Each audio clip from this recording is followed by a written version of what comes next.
That camera? Okay.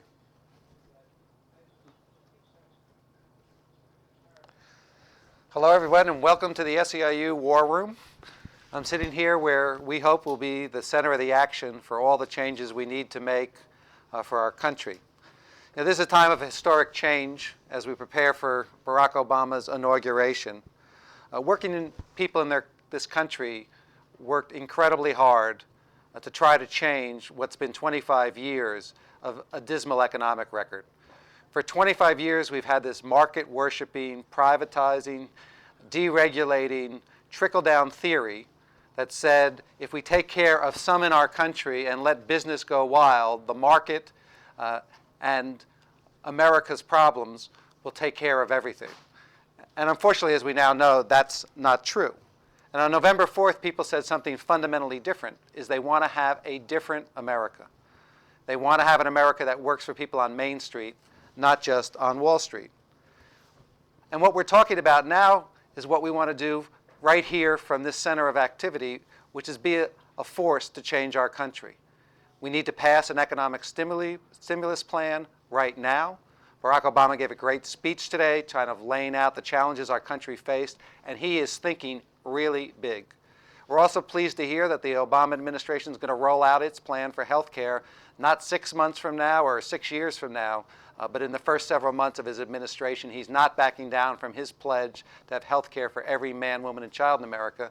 And finally, what's so important to make sure that people get the raises they need who work hard is that workers do get a choice about whether or not they want to have a voice at the job, they want to build a partnership with their employees, and whether or not they are going to be able to get a free choice about having a union.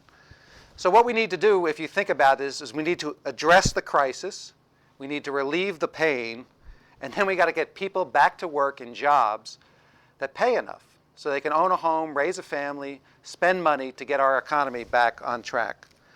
The change that America wants and deserves, we now understand, is not going to happen right here in Washington, D.C. alone.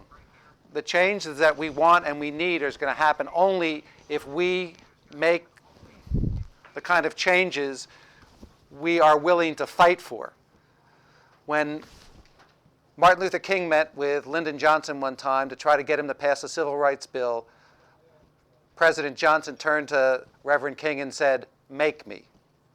And that's exactly what we hope to do, is to make this administration, who is totally inclined to get this job done, make the 535 members of Congress want to make the changes that Barack Obama wanted and that Americans voted for on November 4th.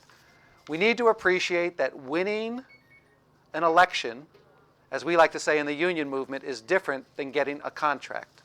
That elections are only opportunities to get things done, but we need to take advantage of those opportunities. We saw what happened in the 2004 election, where SEIU put 3,000 members and staff into the field day to day to build the kind of grassroots mobilization that was able to win states we never dreamed of winning. We saw another 100,000 nurses and janitors and child care and home care workers come out, volunteer, be part of the change process. And when it was all over, we had made over 16 million phone calls, knocked on over 3 million doors, and won 81% of the races. That is the kind of campaign we need to do after the election